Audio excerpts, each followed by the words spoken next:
रायगड सम्राट अल्पावधिक लोकप्रिय ठरलेले रायगड सम्राट रयतेच्या सेवेसाठी सदैव पुढे. रायगड सम्राट राजकीय, सामाजिक, शैक्षणिक, शेतीविषयक अचूक बातम्यांसाठी रायगड सम्राट न्यूजला सबस्क्राईब करा. मी सांगते की हे आरोपी जे सापडला ना त्यांनी खूप त्रास दिलाय आम्हाला 2 महिने घरात आम्ही कसे काढले आणि मुलांना माझ्या जावाई किंवा माझे सुनबाई यांच्यावर त्यांनी आरोप केले. सोसायटीतल्या लोकांनी पण खूप त्रास दिला आम्हाला. आजूबाजूचे लोक आहेत तिथे त्यांनी पण खूप त्रास दिला आणि त्यांना साथ दिली त्या लोकांना आणि आमची साथ कोणी दिली नाही. आम्हाला मान आमचं जाऊन पण आम्हाला मान खाली घालायला लागली. अशी लोक इथं नाहीच पाहिजे आम्हाला. आणि हे लोक खूप त्रास म्हणजे बाजूवाल्यांनी तर शरदा उगले हे लोक खूप त्रास दिलाय त्यांनी आम्हाला. इतका त्रास झालेला ह्या गोष्टीचा सर की त्यांना काय कारवाई करायचं मला करता येईल तेवढी केली पाहिजे असं माझं म्हणणं आहे.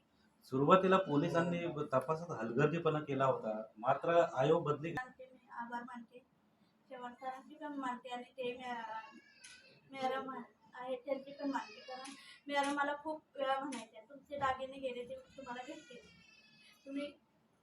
तुम्ही फक्त दागिने बघायसाठी राहा की आज आपल्या घरात असं झालंय की तुम्ही जर असं केलं तर तुमच्या मुलाबाळांना कोण बघायचं. आणि त्यांनी मला खूप साथ दिली. आणि रवे सर, चव्हाण सर ह्या सरांनी पण खूप मदत केली. त्यांचे पण मी आभार मानते. नक्की काय प्रकार घडला होता थोडक्यात जर सांगाल. दागिने बघायला आले, बघितले तरी त्यांनी खोटा आरोप केला की आम्ही बघायला आलो नाही. पण हे बघायला येऊन त्यांनी ते काम केलेलं आहे. आणि असं सांगितलं गेलं की माझ्याच मुलीने सांगितलं की माझ्या वहिनीचे दागिने बघा. हे सगळं चुकीचं आणि सगळं खोटे आरोप केले तिने आमच्यावर. आणि सोसायटीतल्या लोकांनी पण आम्हाला साथ दिली नाही. साथ दिली ती लोटेकर फॅमिली, पाटील फॅमिली ह्यांनी आम्हाला खूप साथ दिली. आणि त्यांच्यामुळे आज आमचे दागिने जे गेले काय ते आम्हाला भेटले. मिळाले का तुम्हाला? अजून एवढं माहित नाही पण असं सांगितले पोलिसांनी की तुमचे दागिने भेटले. आपला आणखी कोणावर संशय आहे का आणि पोलिसांनी किती जणांना अटक केली आहे? आणखी संशय म्हणजे माझ्या ते त्यांचे मिस्टर किंवा बाजूवाल्यांनी खूप साथ दिली. ह्या लोकांचा पण तपास पोलिसांनी घ्यावा आणि कायद्याने जी कारवाई करता येईल ती त्यांनी करावी. पोलिसांनी आरोपीला ताब्यात घेतलं त्यावेळेस आपल्याला काही याबाबतची माहिती दिलेली आहे का? हा आरोपीला ताब्यात घेतल्यानंतर त्यांनी सांगितलं की आम्ही आरोपी घेऊन गेलोय त्यांना आणि असं दागिने तुमचे भेटले. ते कोण सोनार आहेत आधारमध्ये त्यांचे कशी आम्ही मोडून हे केलंय एवढीच माहिती दिली आम्हाला. आणि पोलीस स्टेशनला आम्ही गेल्यानंतर समजलं की हा खरंच आपले दागिने गावले. आणि खूप आनंद झाला. मुलं बाळा माझे सगळ्यांना आनंद झाला ह्या गोष्टीचा. एक घरोब्याचे पोलिसांची त्यांनी चोराला तर पकडलंच आणि आमच्यावर लागल्या आरोप पण त्यांनी घालवला. त्यांचे मनपूर्वक आभार. आणि सोसायटी मधल्या 2च मेंबर आमच्या पाठीशी राहिले कायम ठामपणे, लोटेकर काका आणि पाटील काका, त्यांचे पण आभार व्यक्त करते. पण आता मोनिका डिगे यांना एकटीलाच अटक झालेली आहे. आम्हाला वाटत नाही की त्या एकटी चोरी करू शकतात. त्याच्यामध्ये अजून काही लोक सहज असू शकतो. आणि इथून पुढे पण आमच्या फॅमिलीला किंवा माझ्या लहान मुलांना त्यांच्यापासून त्रास होऊ शकतो. आमच्या सेफ्टीचं बघावं किंवा इथल्या सोसायटीतल्या मेंबर्सने आणि अशा लोकांना इथं ठेवायचं का नाही याचाही त्यांना विचार करावा. एकूणच जर बघितलं फिजिकली टॉर्चर केलं, सगळ्यांवर आरोप केला. माझा नवरा, सासू सासरे, माझी नणंद, त्यांचे मिस्टर सगळ्यांवर आरोप केला. एक आम्ही पेशन्स ठेवले. आम्हाला माहित होतं की आम्ही चोरी नाही केली. एक दिवस तर चोर पकडणारच आहे. आम्ही काहीच केलं नाही. आम्ही फक्त वाट बघितली. एक तो क्षण येणारच होता आणि तो अखेर आला. पण आम्हाला अजून पण त्यांच्यापासून भीती आहे किंवा ते आमच्या लहान मुलांना काही करू शकतात रागाच्या भरातून. तर त्याची दखल घ्यावी असं जे शेजारचे जे त्यांना माझ्या बोलण्यात आले की तुम्ही चेष्टा करताय का, मस्करी करताय का सोनं गेल्याची. आधीच ते पेशंट आहेत, त्यांना जरा काय बोलले की त्यांचा बीपी वाढतो. आणि आम्हाला असे खूप फिजिकल त्यांनी टॉर्चर केलेले आहेत. त्यांच्या शाळा मुली आम्ही दागिने चोरीला गेले होते. 2 महिन्यापूर्वी बरोबर 16 सप्टेंबर रोजी मोनिका दिघे रात्री घरी आल्या होत्या. त्यांनी गोड मम्मी आणि माझ्या वाईपासून सोन्याचे दागिने बघितले. त्यानंतर त्यांनी ठिकाणी बघितलं आणि त्यानंतर बरोबर 17 तारखेला त्यांनी सोन्याची चोरी केली. आम्हाला हॉटेलमध्ये घेऊन गेले आणि आम्हाला बोलले की माझं आज खूप मोठं काम झालेलं आहे. असं हे करून आम्हाला ते हॉटेलमध्ये घेऊन गेल्यानंतर आम्ही गेल्याच्या नंतर त्यांचे हस्बंड आणि त्या दोघी एक जवळजवळ 25 ते 30 मिनिटांनी पाठीमागून आले होते. आम्ही चालत गेलो होतो, ते फोर व्हीलरने आले होते, तरी पण 20-25 आणि त्या टाइम मध्ये बरोबर त्यांनी सोनं चोरी केली. म्हणजे ह्याच्यामध्ये असा अर्थ होतो की मोनिका दिघे यांचं पर्सनली म्हणणं असं आहे की बाबा मी एकटीने सोनं चोरी केले, हस्बंड आणि नवरा बायको घरी असताना बायको चोरी करते, मग नवऱ्याला माहिती नसेल का सोनं चोरी केलेलं.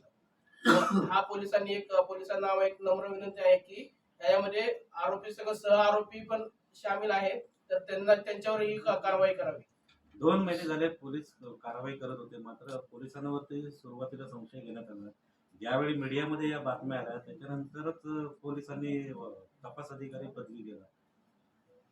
सुरुवातीच्या काळामध्ये जर पोलीस चौकशी करत असताना ह्याच्यामध्ये असं झालं की मोनिका दिघे यांनी पोलिसांना काय खोट्या माहिती दिल्या, प्रसार माध्यमांना पण तुमच्या समोर पण खोट्या माहिती प्रसारित करण्यात आल्या, त्यांच्याकडून सोसायटीमधील इतर लोकांनाही आमच्या परिवाराबद्दल भडकवण्यात आलं.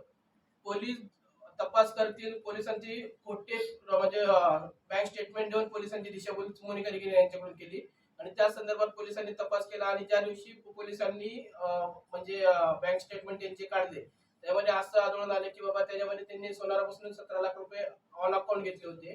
ते 17 लाख रुपयाची एंट्री त्यांना तिथे दिसली. अनिल ज्वेलर्स म्हणून दादरचे ज्वेलर्स आहेत, त्यांच्याकडून ती अकाउंटला एंट्री दिसली होती आणि ते मोनिका दिघे यांनी स्टेटमेंट देताना त्यांची ती एंट्री एडिट करून पूर्ण प्लॅनिंग नुसार, आणि ह्याच्यामध्ये हे प्लॅनिंग ती एकटे नाही करू शकत, त्यांचे हस्बंड ह्याच्यामध्ये खूप मास्टर माइंड आहे.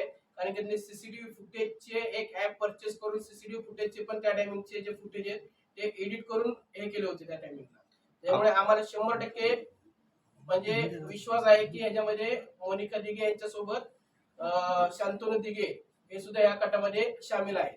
आणि तसेच आम्ही ज्या दिवशी FIR द्यायला जात होतो त्या दिवशी आम्हाला समोरील राहणाऱ्या शारदा उगले फ्लॅट नंबर 1303 यांचाही फोन वारंवार फोन येत होता की तुम्ही मोनिका बद्दल FIR आज देऊ नका, तुम्ही 2-3 दिवसांनी FIR द्या. त्याबद्दलही त्या FIR म्हणजे आमची दिशाभूल करत होत्या. तर आणि ज्या टायमिंगला मोनिका दिघे यांना म्हणजे पोलीस स्टेशन मध्ये बोलवण्यात येत होतं म्हणजे चौकशीसाठी, त्याच्या आधी त्या शारदा उगलेंपाशी बसून पूर्ण माहिती घेत होत्या.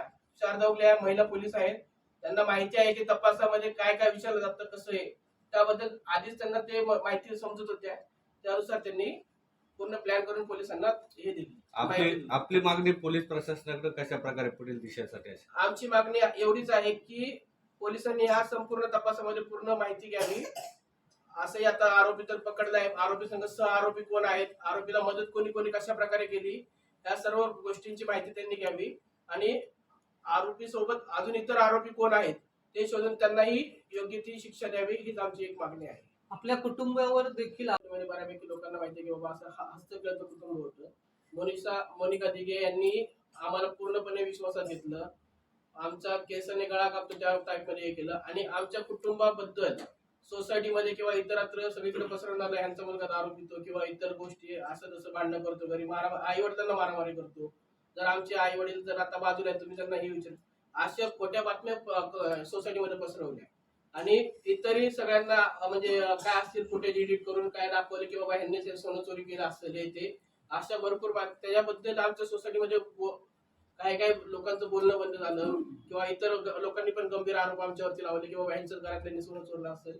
पण एक आहे की बाबा न्याय ह्या म्हणजे सत्य परेशान होत आहे लेकिन पराजित नाही होता, ह्याच्यानुसार चोर सापडला आहे, सत्याचा विजय झालेला आहे, त्याबद्दल आम्हाला खूप समाधान आहे. एक घराची चावी दिल्यामुळे हा संपूर्ण प्रकार घडलेला आहे. विश्वास ठेवला शेजाऱ्यांवर, मग शेजाऱ्यांनीच गळा कापला.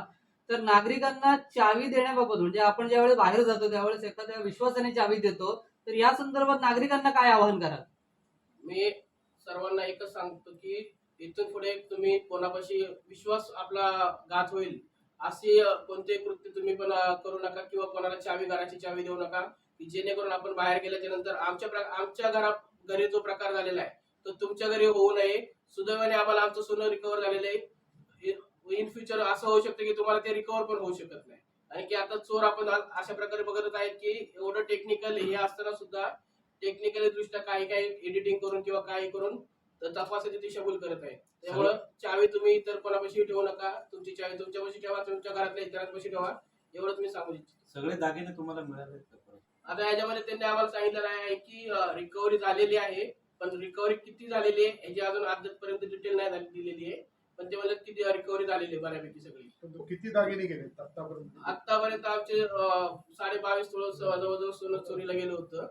त्यातलं 17 लाख रुपयाची ऑन अकाउंट एंट्री दिसते, म्हणजे 17 तोळ्याच्या आसपास ते 16-17 तोळ्याच्या आसपास तर रिकव्हर.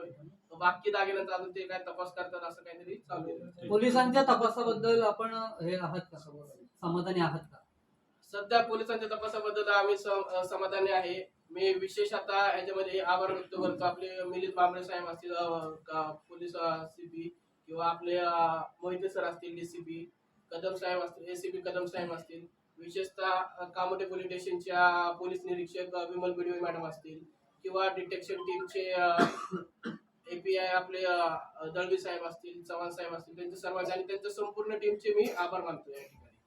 तसेच आम्हाला सोसायटीमधील राजकुमार पाटील किंवा त्यांची फॅमिली, आमचे मित्र विजय लोटेकर त्यांची संपूर्ण फॅमिली आहे, त्यांनी आम्हाला म्हणजे आमच्या विरोधात सगळे असताना त्यांनी एक ठाम विश्वास आमच्याबद्दल दाखवला की बाबा नाही आपण ह्याबद्दल पूर्ण हे करू. त्याबद्दल मी त्यांचं खरंच खूप मनापासून आभार मानतो. तसेच पत्रकार यांनी आमचा आधी ही मागणी आमची जे होते ते प्रसार माध्यमातून पसरवली, त्याबद्दल तुमचे मनापासून आभार.